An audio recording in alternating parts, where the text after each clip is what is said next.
Thank you. Thank you, Speaker. Hold tight. I ask unanimous consent that all members may have 5 legislative days to revise and extend their remarks. Without objection. Mr. Speaker, I have an honor and privilege to stand in the House today to highlight the courage of a young man, Enes Freedom, who has dealt with the tyranny of a country that he came from. This also, becoming an American citizen, decided to stand for those who do not have the voices that we have here. And I want to thank my colleagues for being here to share these moments for us, and to actually to educate the American people. The fact that freedom is something we have to fight for, not only here, but everywhere there's a voice that's seeking for the things we sometimes take for granted.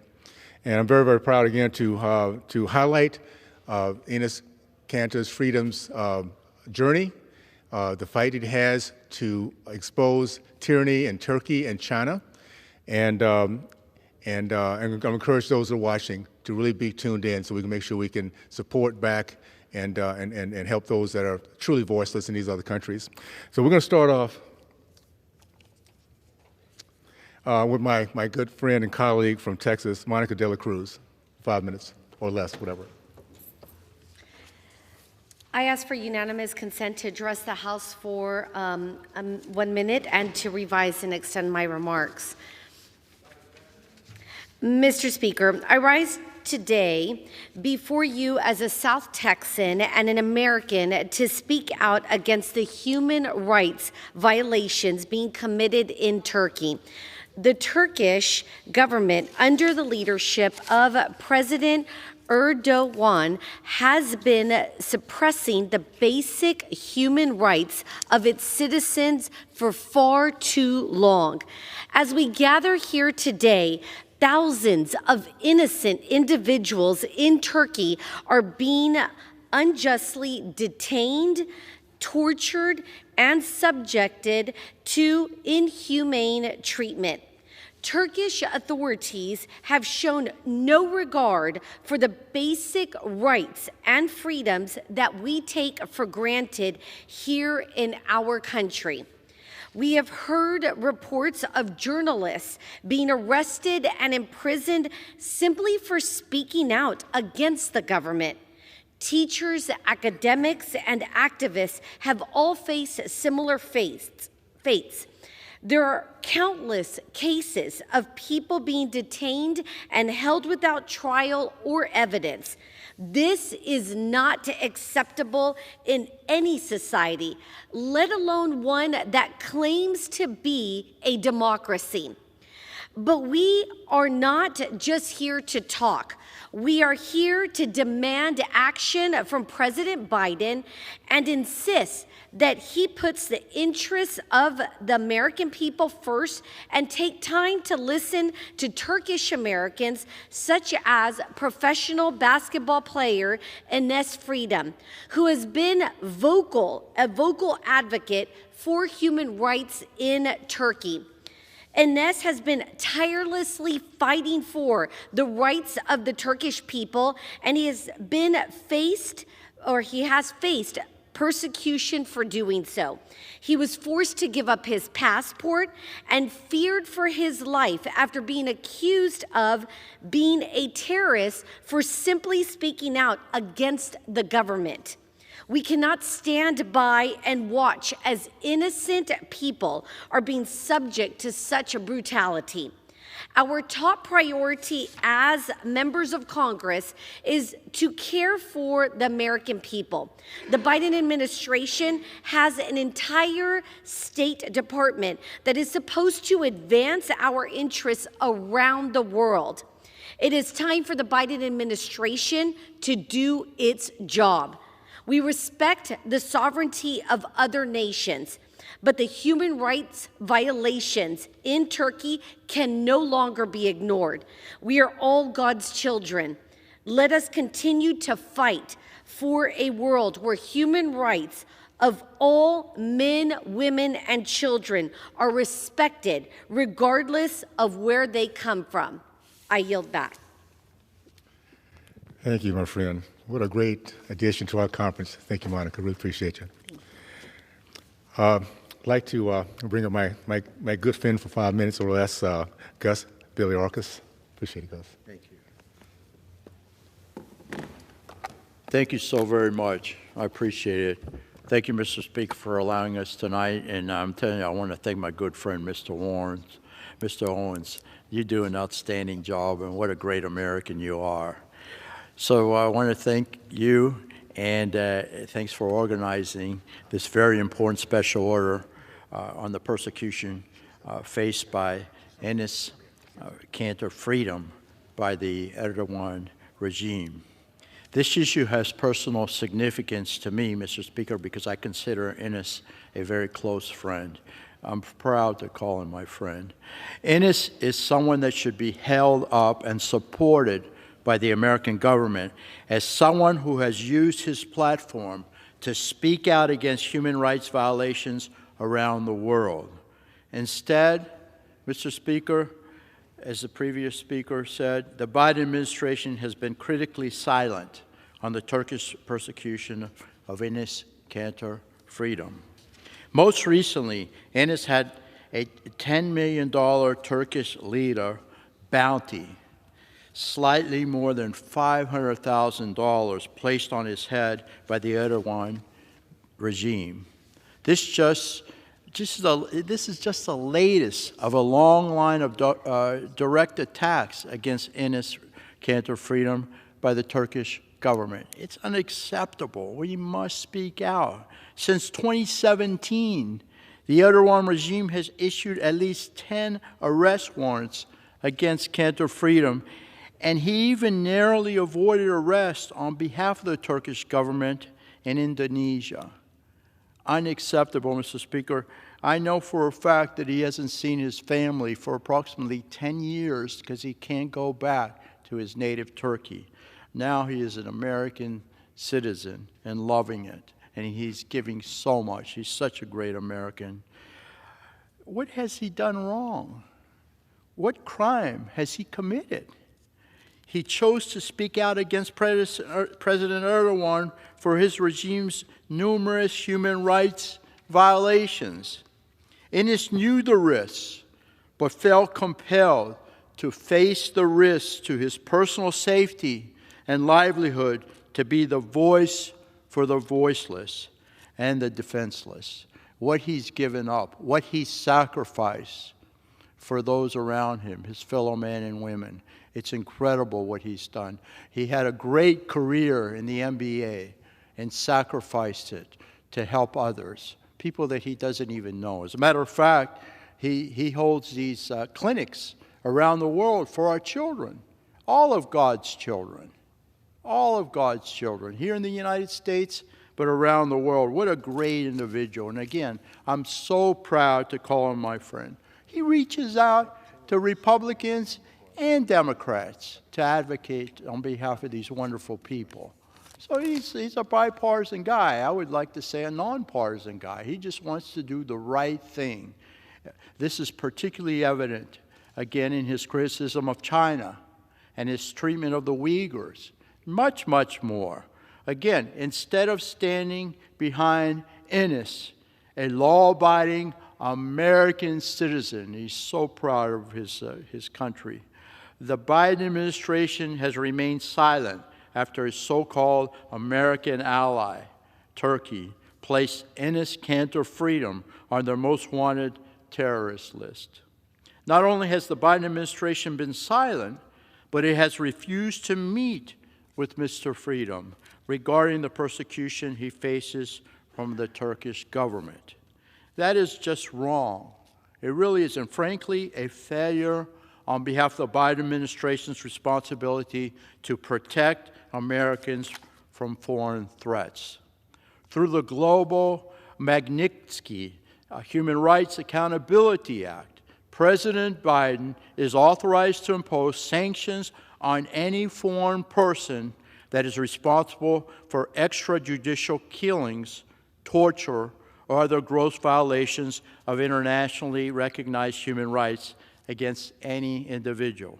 No action has been taken by this administration, Mr. Speaker, sadly. President Biden should lead on this issue instead of allowing Enes Kanter Freedom to continue to be persecuted by Turkey. All we're asking for is a meeting of Mr. Freedom and President Biden, or any member of the State Department, but a high-level individual so that he can express his concerns. The President needs, again, to meet with Mr. Freedom and stand up for what's right, because that's what Enes does on a daily basis. Again, he is being persecuted in Turkey. He lives in fear, but he's a fearless guy. And in my opinion, he's a hero.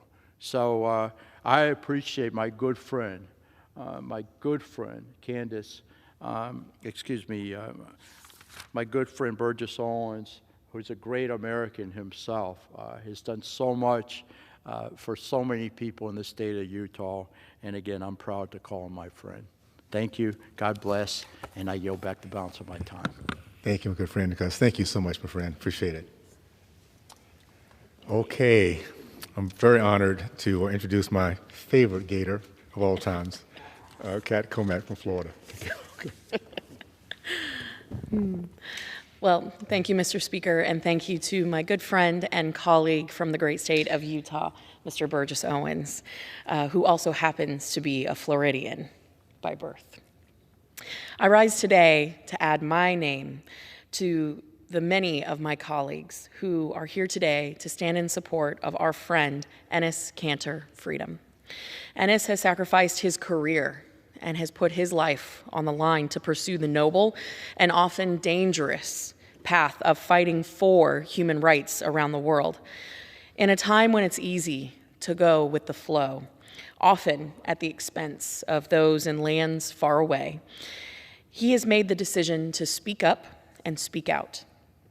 As a result of his vocal opposition to the various human rights abuses happening around the world today, including the Chinese genocide of Muslim Uyghurs or the oppressive and often brutal regime in his homeland of Turkey, he has, as an human rights advocate, seen a bounty placed on his head, $500,000 to anyone who will end his life, to silence him from highlighting the atrocities that few dare expose. Inspired by the United States example of liberty and justice for all, Enes became an American citizen, even changing his last name to Freedom, and chose to stand up for what's right, even at the expense that cost him so much. Enes embodies the American dream and has repeatedly displayed the courage, grit, and work ethic necessary to change the world. He has become a friend not just to me, but to several of my friends here in the House of Representatives on both sides of the political aisle. But despite his best efforts here in the House of Representatives, his calls to meet with White House officials and more pointedly President Biden have fallen on deaf ears. And you have to ask yourself why. Why would the White House refuse to meet with an individual as high profile as Enes Kanter Freedom? There simply is no good excuse, at least not one that we can discuss here today. I thank my colleague from Utah for hosting this special order and encouraging this administration to step up and to meet with Enes to discuss the horrific atrocities happening around the world. Moreover, the atrocities that are occurring against Americans who speak out against those who commit these horrific acts. I encourage those who are watching here today, you can be a force for good. You can speak up and you can speak out. And with that, I yield back. Thank you, Kat. Appreciate it so much. I want to, first of all, we're going to switch slides here in a minute. But I just want to, first of all, thank my colleagues. It's been a full day, flying day, and yet they found the time. Many would have loved to have been here, but they have other meetings going on to speak up for a young man who had the courage when many in the NFL and NBA league would not. He had the courage to stand out. He had the courage to stand up, because freedom is something that many of us take for granted. He happened to be a young man at the age of 20 that stood up against the regime that he saw changing, and up to 2 years ago, started exposing the atrocities in Communist China, a country that's very near and dear to the NBA, because that's where they get a lot of their funding now. That's where they get a lot of their profits now. And for him to do that, well, you can see that there's not very many playing the game, becoming very, very wealthy, becoming very, very popular, getting a lot of fame, not willing to do what Enos was willing to do, give it all, because he believed so much in the idea of freedom. I rise today to express my grave concerns regarding human rights abuses discussed tonight. Once a thriving democracy, the 2 decades-long ruthless regime of Erdogan has made Turkey notorious for human rights abuses. For over a decade, former NBA star Enes Kanter Freedom has used this platform to speak for the voiceless, suffering under the tyranny of Turkey and Communist China. Turkey's oppressive behavior does not end with Enos. Journalists, human rights activists, protesters are jailed. His father was jailed because of what he spoke up here in the United States, unjustly, to say the least. Protesters are jailed without trial and labeled terrorists without evidence. Turkey is ranked 4th globally for arresting journalists critical of the government. The Turkish president has also weaponized the judiciary system to target opposition parties. This is not democracy. This is not what a NATO ally should be standing for or acting like. 2 years ago, the Constitutional Court of Turkey shut down the 2nd largest political party. Women's rights are also under threat in Turkey as well. The Turkish government withdrew from the Istanbul Convention, an international treaty to tackle gender-based violence. In anticipation for a formidable challenge in the upcoming general elections in Turkey, the regime is intimidating rival parties, voters, and the press to sway the election results in the government's favor. The Biden administration and other NATO allies must condemn these hideous acts of the Turkey's regime. Unfortunately, once again, President Biden is a laggard when it comes to protection of the basic human rights and freedoms. Though American citizen, Turkey put a $500,000 bounty on Enos for calling out the abuses in Turkey, of power in Turkey. President Biden has been noted before, has repeatedly refused to meet with our fellow citizen. He's also ignored the official requests from many of my fellow Republican colleagues to do so. The Biden administration has failed to protect one of the most fundamental rights of every American, freedom of speech. When Enos criticized the Chinese Communist Party for its brutality against his own people, the NBA abruptly ended his career. As the corporatist sports complex, NBA, NFL, and Nike proudly promoted the anti-flag, anti-American, BLM Marxist movement, it was Enes Freedom who was speaking about the real human rights abuses being perpetrated by the Chinese CCP. Note here the shoe, in slavery. No slavery.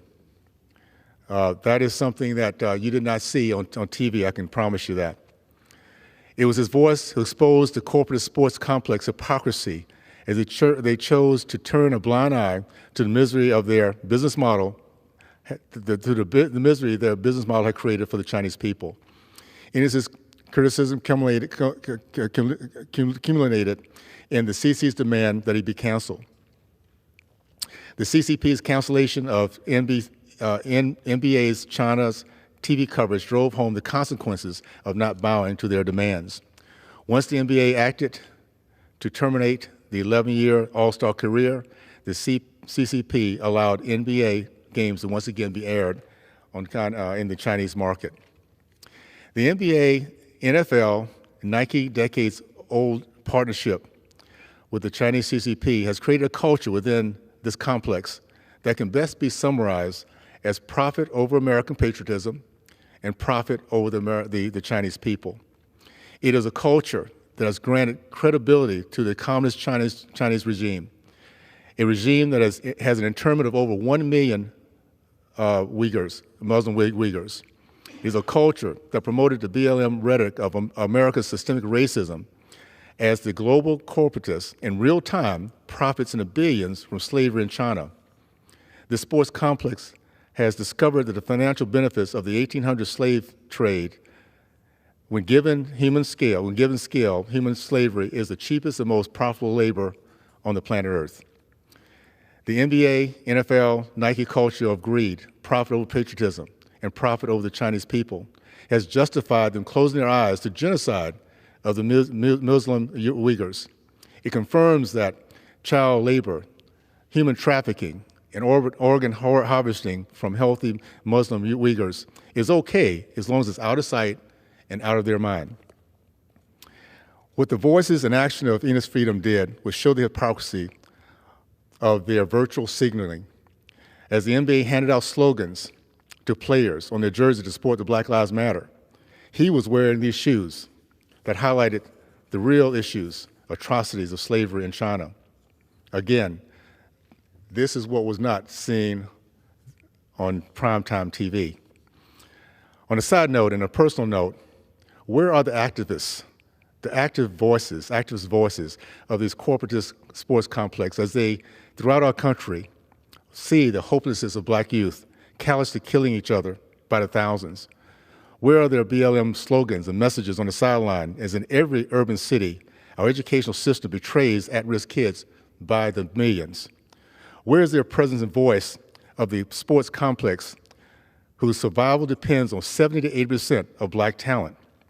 So no, my friends, the corporatist sport complex of the NFL, NBA, and Nike could care less about black lives, Muslim lives, Asian lives, white lives, or American lives.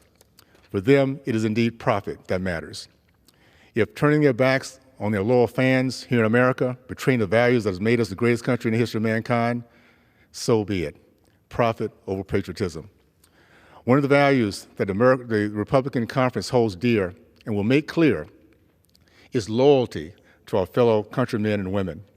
Turkey, remove the bounty of Enes Kanter Freedom and any other American citizen.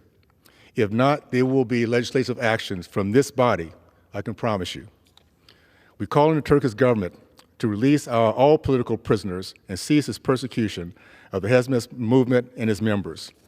We expect a NATO ally to respect free speech and assembly and to uphold its international obligations to protect human rights.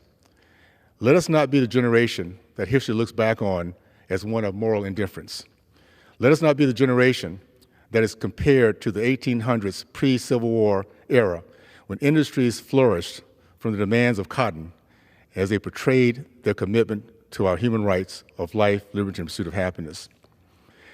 Enes Kanter Freedom has shown the bold courage, tenacity, and empathy that defines our American way.